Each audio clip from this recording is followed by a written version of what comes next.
Hello, and welcome to Wine and Words Wednesday.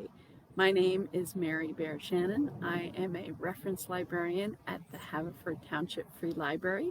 Again, this is Wine and Words Wednesday. I am coming to you from my back deck near some of my favorite things in my container gardens here on my deck. Um, Today I'm going to be sharing some of my favorite poems about gardening and gardens. And so that's why I thought I would join you from one of my favorite places, which is my back deck, where I can enjoy my plants and my flowers that are in my container gardens and my herbs. Um, but before I get started, I just wanted to make sure everybody knows that the library is now open. Yay. We're really excited to be able to welcome the public back into our building as of Monday. Just a couple of things that you should know. We will ask you to wear a mask when you come into the library. It is a kind of a grab and go service. We do have some ability to let you use our public access computers. However, just the reservations will only be for 40 minutes at this point. But you can come and browse and find your books and check them out. Again, as I said, we do ask you to wear a mask and to practice social distancing. But we are very excited to be able to open up our library again. It doesn't mean that you can't access our contactless pickup service. Our curbside pickup service is still going. If you don't feel comfortable about being in our building, you can order through our website or give us a call and order books, and then you can just come pick up those books from the library without a whole lot of contact with us.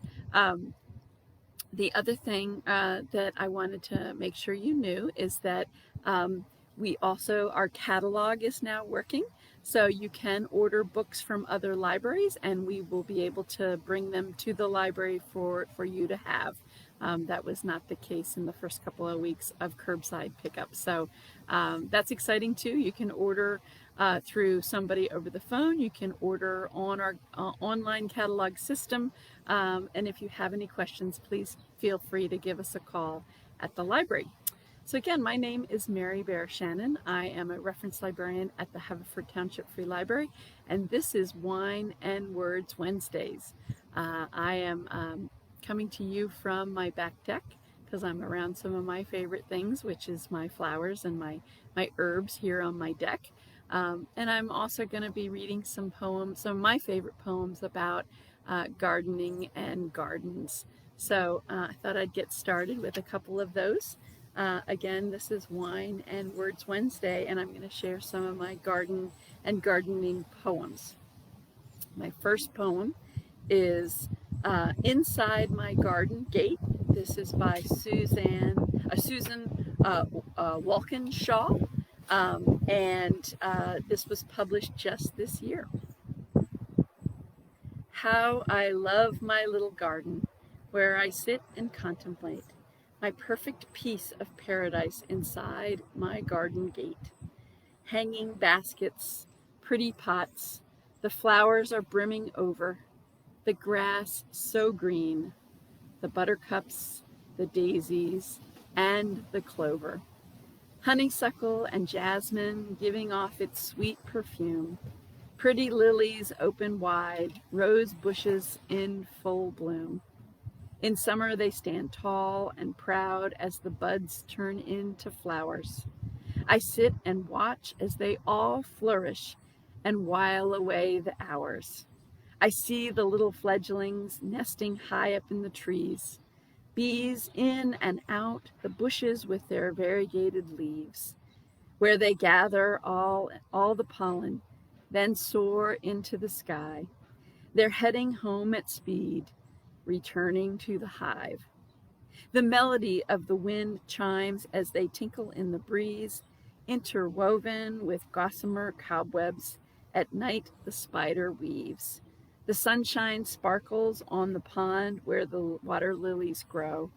golden fish and tadpoles swimming safely down below. It's also very peaceful, relaxing. Uh, it's also very peaceful, relaxing in the sun, where the butterflies flutter by having so much fun. The sun goes down and the darkness falls. The moon is big and bold, where all that live in the garden have a memory to be told. The little gnomes are watching the pixies and the sprites dancing by the wishing well, aglow with fairy lights.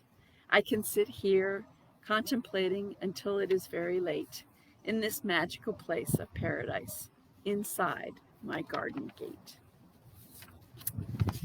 And my next poem is by Emily Dickinson, and this is entitled There Is Another Sky.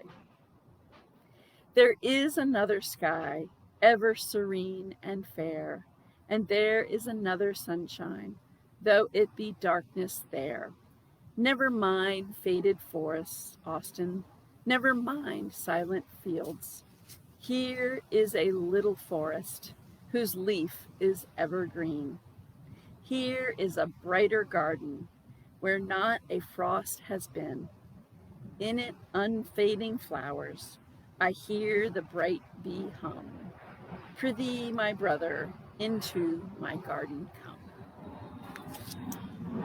My next poem is by Rudyard Kipling, The Glory of the Garden by Rudyard Kipling. Our England is a garden that is full of stately views, of borders, beds, and shrubberies, and lawns and avenues, with statues on the terraces and peacocks strutting by. But the glory of the garden lies in more than meets the eye. For where the old thick laurels grow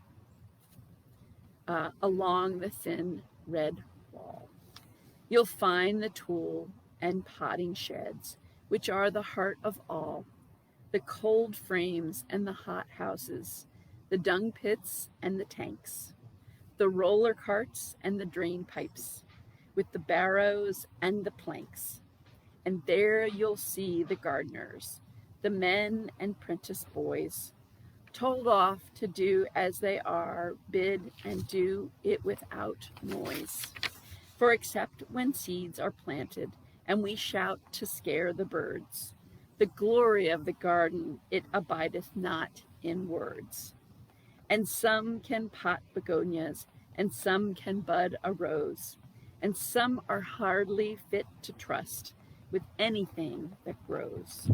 But they can roll and trim the lawns, and sift the sand and loam, for the glory of the garden occupieth all who come.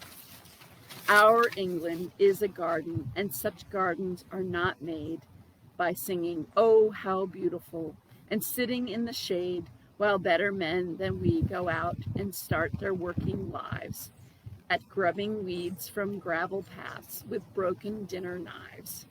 There's not a pair of legs so thin, there's not a head so thick, there's not a hand so weak and white, nor yet a heart so sick. But it can find some needful job that's crying to be done, for the glory of the garden glorifieth everyone. Then seek your job with thankfulness and work till further orders, if it's only netting strawberries or killing slugs on borders. And when your back stops aching and your hands begin to harden, you'll find yourself a partner in the glory of the garden. Oh, Adam was a gardener, and God who made him sees that half a proper gardener's work is done upon its knees. So when your work is finished and you can wash your hands and pray for the glory of the garden that may not pass away, and the glory of the garden, it shall never pass away. Okay. Good thing I'm under an umbrella. We're getting a little bit of a rain shower, so we'll see how long I last out here. But fortunately, I'm not getting wet because I'm under the umbrella. So my next poem is "My Garden is My Sanctuary" by Marie Church. As I look out to my garden, I feel a sense of pride. It really is a lovely room, except it is outside, where lovely things mix and match, and greenery fills the walls, the sound of trickling water coming from the goldfish pond. I love the sight of stones and rocks, and driftwood and trees ferns too. The sounds of all my chimes, I know you would like it too. With pride, I walk around my garden and savor each scent and smell. Colors of yellow, red, and gold stripe cushion on a bench. The bird bath has its own domain. It's placed beside a wooden arch where all the birds come to the bathe and drink when they are parched. Ladybirds can hide away. Sometimes they come out to see what's happening around them with caterpillars and bees. There's not much more that I can say, except if you have your own, it won't take long to build it up. Seeds will bloom once they are sown. And my next poem is The Fact of the Garden by Minnie Bruce Pratt. With this rain, I am satisfied. We will be together in the spring. Seeds of water on my window glass, transparent sprouts and rootlets. In your backyard, steady rain through the heavy dirt we dug in. Our shovels excavating some history in the tiny garden. Our blades cut through the designs of a previous digger. Rotting boards, rocks, earthworms, big as young snakes, a tarnished spoon, pink champagne foil from a party, a palm full of blue feathers from a dead jay. We dug and planted. We intend to have a history here, behind this rented house. Despite the owner, there is a secret between us and the ground. In the wet dirt, our fleshy bulbs and the pink cloves of the garlic are making nests of roots. The fact of the garden has satisfied me all morning, that we worked side by side, your name round when I spoke it, that my fingers worked in the dirt like rain, the ground like a made bed with its mulch of leaves. Orderly, full of possibilities, acts of love, not yet performed. Now the water slap on my window has made me think of something else suddenly. What I don't want to, the way to wake up in the night, think I have heard a gunshot, the memory, new story you told me a week ago, the farmers south, far south, El Salvador, afraid to go into their fields. What does their dirt look like? I don't know. Instead, I see that something is being planted. U.S. soldiers watching as others bury a dead hand, arm, head, torso. To be afraid, to put your hand in the dirt, to be afraid to go look at your ground. That it has been cut like skin will bulge out like cat muscle. That on a fair day there will be subterranean thunder, then a loud continuous hiss of blood. I wish I could see only the flowering bulbs voluptuous in the spring, but what is planted is what comes. In the fall, plant stones. In the winter, the ground gapes and stones like teeth. I hold to the plan we thought of, small, full of possibilities against despair. Us handing out sheets of paper, thousands, the list of crimes, sharp, thin papers, delving up something in people in parking lots, shopping malls. What will come of this? Perhaps people to stand with us outside the buildings to say again, not in my name, words adamant as rock, and actions here in the coolest months before soldiers move again in the fields to the south. And my last poem is by Walt Whitman, I love the title. It's called This Compost. Something startles me where I thought I was safest. I withdraw from the still woods I loved. I will not go now on the pastures to walk. I will not strip the clothes from my body to meet my lover the sea. I will not touch my flesh to the earth as to other flesh to renew me. Oh, how can the ground not sicken? How can you be alive, you growths of spring? How can you furnish health, you blood of herbs, roots, orchids, grain? Are they not continually putting distempered corpses in you? It's not every continent worked over and over with sour dead. Where have you disposed of the carcasses, those drunkards and gluttons of so many generations? Where have you drawn off all the foul liquid and meat? I do not see any of it upon you today, or perhaps I am deceived. I will run a furrow with my plow. I will press my spade through the sod and turn it up underneath. I am sure I shall expose some of the foul meat. Behold this compost, behold it well. Perhaps every mile has once formed part of sick person, yet behold, the grass covers the prairies, the bean sprouts noiselessly through the mold in the garden. The delicate spear of the onion pierces upward. The apple buds cluster together in the apple branches. The resurrection of the wheat appears with pale visage of it in its graves. The tinge awakens over the willow tree and mulberry tree. The he-birds carol mornings and evenings, while the she-birds sit on their nests. The young of poultry break through with hatched eggs. The new-born of animals appear. The calf is dropped with the cow and the colt from the mare. Out of this little hill faithfully rise the potato's dark green leaves. Out of its hill rises the yellow maize stalk. The summer growth its innocent and disdainful above of all those strata of sour dead. What chemistry!